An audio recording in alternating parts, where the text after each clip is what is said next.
Bonjour et bienvenue sur la cabane autonome. Alors aujourd'hui une petite astuce alimentation. Donc pour digérer notamment le caratchoc qu'on a fait il y a quelques jours. Enfin, pour toi surtout. Donc on va faire aujourd'hui des graines germées. Donc alors déjà on va ouvrir. Alors ça c'est un des meilleurs germoirs que j'ai pu utiliser dans ma vie. Parce qu'en fait il est constitué d'un bocal en verre. Et en fait c'est un pas de vis standard. En fait, si on prend un autre bocal, on va en prendre un autre pour faire voir. Donc si un jour, en plus, voilà, vous cassez le bocal, en fait, voilà, ça marche sur le même diamètre, vous remplacez par un autre bocal. Donc ce qui est plutôt pas mal. Et donc, en fait, le problème des germoirs, qui sont souvent en plastique, c'est qu'en fait, ça se nettoie pas très bien et on a souvent des problèmes en fait avec. Donc en fait ça c'est vraiment le mieux parce que c'est du verre, donc on peut vraiment bien le nettoyer, l'ébouillanter s'il faut.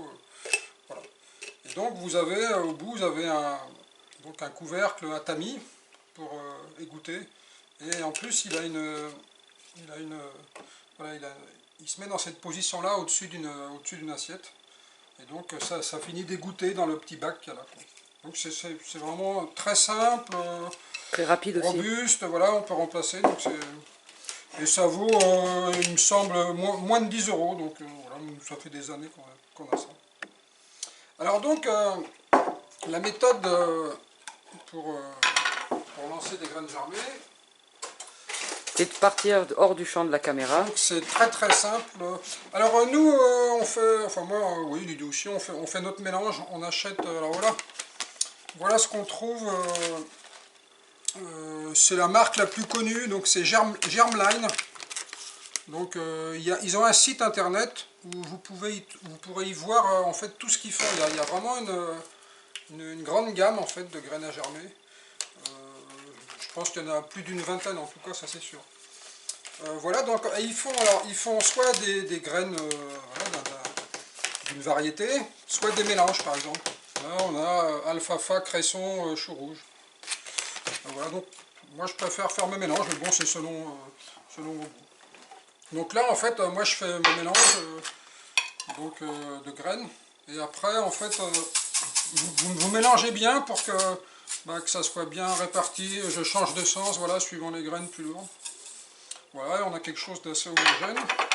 Et donc dans ce bocal là, je vais mettre deux cuillerées à soupe rases à peu près. Voilà.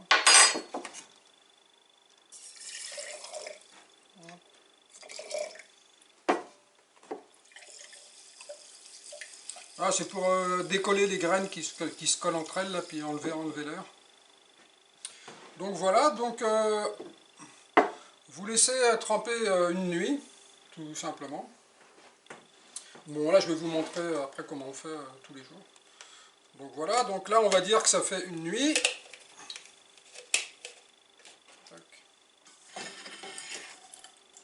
Oui, donc là, tu accélères la nuit pour montrer comment on fait. Voilà, pour pouvoir vous montrer. Voilà, donc en fait... Sachant qu'on va pas les gaspiller, après on va remettre de l'eau voilà, pour vraiment les refaire. Il faut égoutter doucement, donc ça va se déposer comme un lit là en fait. Et donc après... Voilà, donc là, alors le premier coup, donc je vais vous le faire. Donc là, comme ils ont trempé, parce que là on les a juste égouttés, maintenant il faut les rincer. Voilà.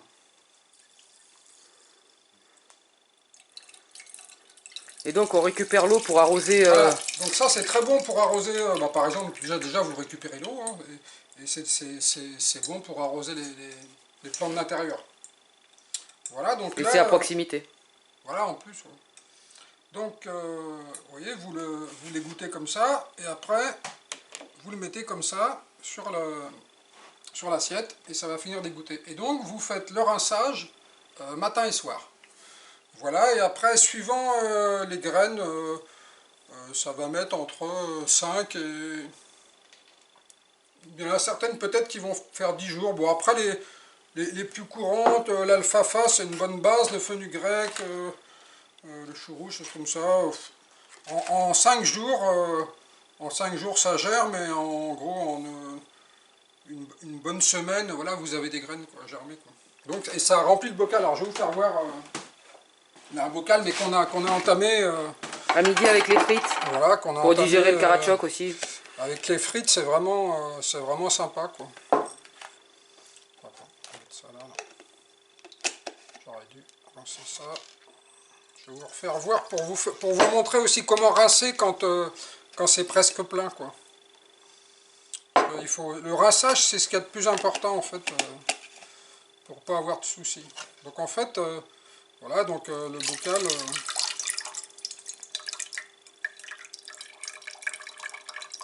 Et ce qui est bien dans les graines germées, c'est que c'est plein de micronutriments, d'antioxydants, enfin il y a des acides aminés, fibres alimentaires, vitamines, il y a vraiment de tout. Ouais, quoi. Ouais, c'est un très bon produit.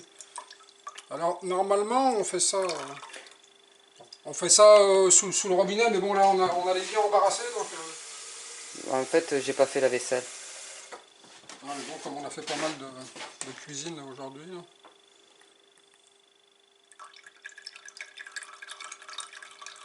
Voilà, donc normalement, vous faites ça sous le robinet. Vous voyez, vous remplissez bien le bocal jusqu'en haut en fait. Hein.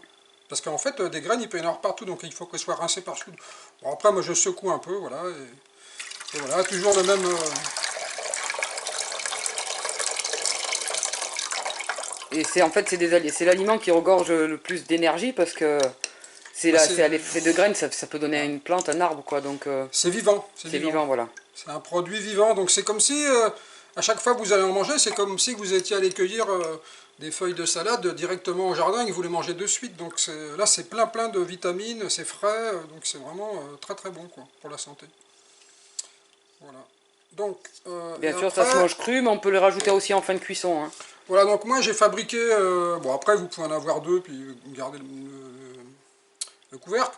Moi ce que j'ai fait, ce que j'ai trouvé de mieux pour les conserver, donc soit vous gardez, vous avez plusieurs bocaux, donc du coup vous changez tout simplement par un autre couvercle, et dans lequel vous avez fait des trous pour que ça respire un peu, voilà, et vous le mettez comme ça au frigo, et ça se garde une semaine sûr et certain. Moi je suis allé jusqu'à 15 jours parfois.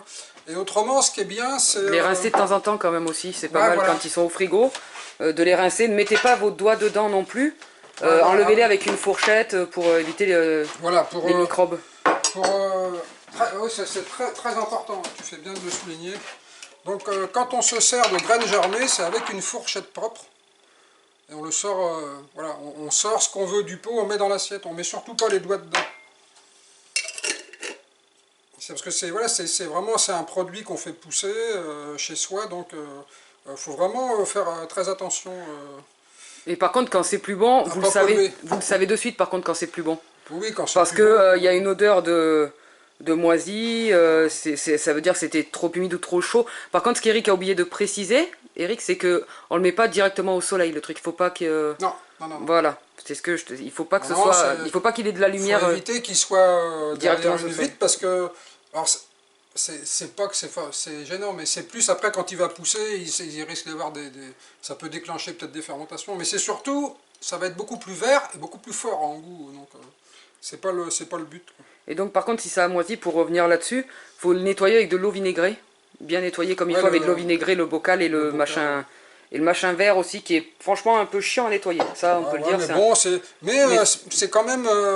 ça se nettoie quand même relativement bien, voilà, parce que en général c'est des systèmes empilés tout en plastique là, et c'est une misère pour les nettoyer, et ça, voilà, bon, avec une brosse d'évier là, c'est pas mal. Et voilà, et après vous pouvez, voilà, comme c'est pas grand, vous pouvez le tremper dans quelque chose, par exemple, voilà, dans une casserole où il y aurait du vinaigre, je sais pas, du vinaigre chaud par exemple, enfin une dilution de vinaigre et d'eau, voilà. Donc, ah oui, je voulais vous faire voir ça. Donc, autrement, pour le conserver au frigo, donc c'est soit vous gardez, vous avez deux bocaux, et du coup, bah, une fois qu'elles sont faites, vous changez de couvercle, hop, vous n'avez plus qu'à mettre au frigo. Autrement, donc nous on a des tupperwares, moi j'appelle ça des tupperwares en verre. Pareil, parce que donc là on est en verre, donc il n'y a pas de, y a pas de souci. Le plastique en fait, bon, après les couvercles en général ils sont en plastique, mais bon, si on l'étale bien, ça touche pas le couvercle. Parce que le plastique c'est vraiment pas terrible pour la conservation. C'est comme il y a de... C'est pas un matériau dense et du coup il y a des micro-rayures dessus et donc ça fait proliférer les bactéries en fait. C'est vraiment pas terrible, mais bon. Là, on va dire c'est le meilleur compromis qu'on a pu trouver pour que ça conserve bien, quoi. Ouais, on a oublié de dire aussi à température ambiante les laisser, mais bon, c'est-à-dire pour les faire germer, pas au frigo. Ah non, non, c'est à température. Vous Voilà. mettez ça dans un coin de votre cuisine, voilà, faut éviter les rayons du soleil. Après, toujours pareil, hein, derrière le paquet, il y a marqué combien de temps de trempage, combien de temps, voilà. Pensez à lire aussi au dos de tous les trucs qu'il y a marqué, parce qu'en fait, ils nous disent combien de temps ça doit tremper selon la grosseur des graines, ouais, aussi, et combien de temps, voilà, au bout de combien de temps c'est bon. Nous, on vous donne des données approximatives, mais ça peut varier selon la température qu'il fait chez vous. Il faut se référer au... Et à votre instinct aussi, vous le voyez, de toute manière quand les graines sont faites, vous le voyez. Suivez aussi votre instinct sur pas mal de choses, c'est important. Donc, mais bon, voilà, si vous rincez matin et soir, si vous faites un trempage, nous on fait une nuit, vous voyez, par exemple, là, il y en a ils mettent 4 à 6 heures, d'autres 6 à 8 heures. Moi, je les mets le soir avant d'aller me coucher, voilà, et le lendemain matin, bah, je rince, j'ai jamais eu de soucis. Donc, par contre, bien rincer matin et soir. Après, si vous oubliez un des deux, c'est pas très grave. Non, c'est que ça accélère aussi le matin et soir. Voilà. Ça accélère aussi la pousse. Et en plus, bah, moi je trouve c'est bien parce que c'est une sécurité. Au cas où vous avez oublié le matin, bah, voilà, vous pouvez le faire même jusqu'à 3 fois. Hein. L'habitude va faire que en fait, bah, vous êtes sûr de ne pas vous louper 2 fois, quoi. Vous pouvez le faire donc jusqu'à 3 fois. Oui, mais bon, voilà, nous, il n'y a pas de souci, il n'y a pas de souci. 3 fois, oui, il n'y a aucun problème. Après, voilà, ça va pousser plus vite, quoi. Et en accompagnement, ce qu'on vous conseille, vas-y, donne ta recette secrète de l'accompagnement. Avec quoi on le mange? Ah bah avec les frites. Ah. Avec les frites maison. Attention. Qui fait avec la friteuse électrique au photovoltaïque. Voilà, donc des frites avec une empreinte carbone négligeable, puisque c'est au photovoltaïque. Hein. Voilà, quoi. Et donc, vous mangez que des frites. Donc, il faut en mettre bien des frites, hein, quand même. Hein. Et voilà, quasiment une poignée de graines germées, quoi. Et là, vous avez des frites diététiques. C'est végétarien, c'est vegan, c'est tout ce que vous voulez. C'est surtout trop bon. Donc voilà, voilà pour aujourd'hui, pour cette petite vidéo culinaire. A bientôt sur la cabane autonome.